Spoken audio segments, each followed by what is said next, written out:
Warning: our YouTube channel and its videos may contain scenes, language, and content that may not be appropriate for all audiences.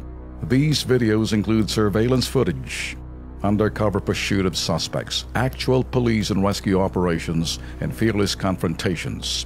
If you do not approve of the content, please do not watch our videos.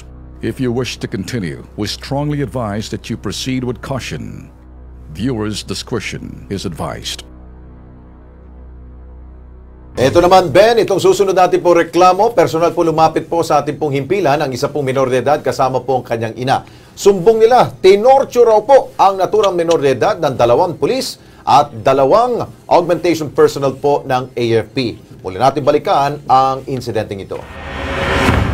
Yun hong 2 pulis na yan, nakikita nyo ngayon, actual ho yan. Sila ho yung itinuturo. Maliban ho dyan, kasama ho, pati ho yung 2 militar. Ito na. Ito yung mga augmentation, kasama ho sila, sa army sila. Ang reklamo ho kasi, yun hong pagtotorture doon sa bata, ginagyan ng water treatment.